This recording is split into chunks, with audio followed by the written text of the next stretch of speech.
So ಅದೇನು ಬಿಡದಿ ಜಾಗ ಇದೆಯಲ್ಲ, ಅದನ್ನ ಸರ್ಕಾರ ಯಾವ ಕಾರಣಕ್ಕೆ ಕೈ ಬಿಡ್ತಿಲ್ಲ ಅಂತ ನನಗಂತೂ ಗೊತ್ತಾಗ್ತಿಲ್ಲ. ಯಾಕಂದ್ರೆ ರೈತರನ್ನ ಅಷ್ಟು ಕೇವಲವಾಗಿ ಕೀಳಾಗಿ ನೋಡಕ್ ಹೋಗ್ಬೇಡಿ. ಯಾಕಂದ್ರೆ ರೈತರ ಹಾಯ್ ಹಲೋ ನಮಸ್ಕಾರ ವೀಕ್ಷಕರೇ, ನೀವು ನೋಡ್ತಿದ್ದೀರಾ Sunil miracle vlogs YouTube channel. ಪ್ರೀತಿಯ ಸ್ನೇಹಿತರೆ, ಇವತ್ತು ನಾನು ಯಾವ ವಿಷಯ ಬಗ್ಗೆ ಒಂದು ಮಾತಾಡಕ್ಕೆ ಹೊಂಟಿದ್ದೀನಪ್ಪ ಅಂತಂದ್ರೆ, ರೈತರ ವಿಷಯ ಅಂತ ಬಂದಮೇಲೆ ಎಲ್ಲರೂ ಕೂಡ ಧ್ವನಿ ಎತ್ತಾರೆ.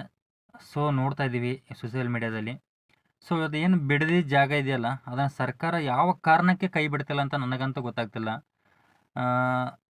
ಡಿ ಕೆ ಸಾಹೇಬರು ಅಂದರೆ ಎಷ್ಟೋ ಅವ್ರದ್ದು ಸ್ವಂತ ಆಸ್ತಿನೇ ಸಿಕ್ಕಾಪಟ್ಟೆ ಇದೆ, ಸರ್ಕಾರ ನಡೆಸ್ತಿದ್ದಾರೆ. ಇಷ್ಟೆಲ್ಲ ಇರ್ಲಕ್ಕಾಗಿ ರೈತರ ಕಷ್ಟವನ್ನು ಯಾಕೆ ಅರ್ಥ ಮಾಡ್ಕೊಳ್ತಿಲ್ಲ ಅಂತ ನನಗೆ ಮಾತ್ರ ಗೊತ್ತಾಗ್ತಿಲ್ಲ. ಸೊ ದಯವಿಟ್ಟು ಆ ಪ್ರಾಜೆಕ್ಟನ್ನು ಕೈ ಬಿಡಬೇಕು. ಯಾಕಂದರೆ ಅಲ್ಲಿ ಎಷ್ಟೋ ಮರಗಿಡಗಳಿದ್ದಾವೆ, ಎಷ್ಟೋ ರೈತರು ಬೆಳೆ ಬೆಳಿತಾರೆ. ಅಂದ್ರೆ ಜಮೀನುಗಳಿದ್ದಂಥ ಜಾಗದಲ್ಲಿ ಇವ್ರು ಏನು ತಂದು ಏನು ಮಾಡೋದು ಅಂತ ನನಗಂತೂ ಗೊತ್ತಾಗ್ತಿಲ್ಲ.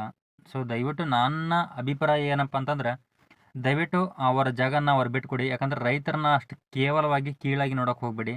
ಯಾಕಂದ್ರೆ ರೈತರು ಏನು ಮಾಡ್ತಾರೆ ಅಂತ ಅನ್ನೋದು ಹೇಳಕ್ಕೆ ಕೂಡ ಆಗಲ್ಲ. ಯಾಕಂದರೆ ರೈತ ಈ ದೇಶದ ಬೆನ್ನೆಲುಬು ಅಂತ ಪ್ರತಿಯೊಬ್ಬರು ಕೂಡ ಹೇಳ್ತಾರೆ. ಪ್ರತಿಯೊಬ್ಬರ ಬಾಯಲ್ಲಿ ಕೂಡ ಇರುತ್ತೆ ರೈತ ದೇಶದ ಬೆನ್ನೆಲುಬು ಅಂತ. ಸೊ ಆ ರೀತಿಯಾಗಿ ಯಾರು ಕೂಡ ನಡೆದುಕೊಳ್ಳೋಕೆ ಹೋಗಲ್ಲ. ಸೊ ಆ ಕೆಲಸನ ನೀವು ಕೂಡ ಮಾಡೋಕೆ ಹೋಗ್ಬೇಡಿ. ಯಾಕಂದರೆ ಇವರೇನು ಬಿಡು, ರೈತರು ಬೇಕಾದ್ರೆ ಒಂದು ಕಲ್ಲು ಒಗಿತಾರೆ, ಬೇಕಾದ್ರೆ ಒಂದು ಸ್ವಲ್ಪ ಇದು ಮಾಡ್ತಾರೆ ಅಂತ ಅಂದ್ಕೊಂಡು ಕೇರ್ಲೆಸ್ ಅಂತೂ ಮಾಡ್ಲಿಕ್ಕೆ ಹೋಗ್ಬೇಡಿ.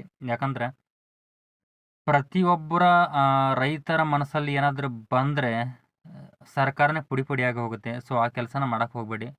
ದಯವಿಟ್ಟು ಆ ಪ್ರಾಜೆಕ್ಟನ್ನು ಅಲ್ಲಿಗೆ ಸ್ಟಾಪ್ ಮಾಡಿ. ರೈತರ ಜಮೀನು ರೈತರಿಗೆ ಕೊಟ್ಬಿಡಿ. ಯಾಕಂದರೆ ಅಲ್ಲಿ ಇರ್ತಕ್ಕಂಥ ಜಮೀನಿಗೆ ನೀವು ದುಡ್ಡು ಕೊಟ್ಟು ಅವ್ರನ್ನ ಇನ್ನೊಂದು ಕಡೆ ಶಿಫ್ಟಿಂಗ್ ಮಾಡೋದ್ರಿಂದ ಅವ್ರಲ್ಲಿ ಇರ್ತಕ್ಕಂಥ ದುಡ್ಡು ಎಷ್ಟು ದಿನ ಅಂತ ಆಗುತ್ತೆ.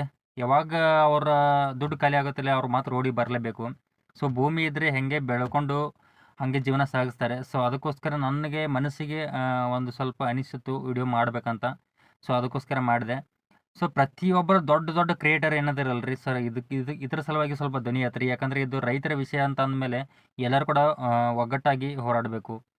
ಯಾಕಂದರೆ ಎಲ್ಲರೂ ಒಗ್ಗಟ್ಟಾಗಿದ್ದರೆ ಅಂದರೆ ಎಂತೆಂಥ ವಿಷಯನ ಟ್ರೆಂಡಿಂಗ್ ಮಾಡಿ ಹೋಗಿತೀರಿ. ಈ ರೈತರ ವಿಷಯ ಅಂತ ಬಂದಮೇಲೆ ಯಾಕೆ ಟ್ರೆಂಡಿಂಗ್ ಮಾಡಲ್ಲ ನೀವು? ಈ ರೈತರ ವಿಷಯದ ಬಗ್ಗೆ ಮಾತಾಡಬೇಕಂತ ದಯವಿಟ್ಟು ಎಲ್ಲ ಕ್ರಿಯೇಟರ್ಗೆ ನಾನು ಕೇಳ್ಕೊತೀನಿ. ಮತ್ತೆ ನೆಕ್ಸ್ಟ್ ವಿಡಿಯೋದಲ್ಲಿ ಸಿಗೋಣ. ಅಲ್ಲಿವರೆಗೂ ಟೇಕ್ ಕೇರ್. ದಯವಿಟ್ಟು ಒಂದು ಸಬ್ಸ್ಕ್ರೈಬ್ ಮಾಡಿ ಹೋಗಿ ಅಂತ ಹೇಳ್ತೀನಿ. Take care. ಬಾಯ್ ಬಾಯ್.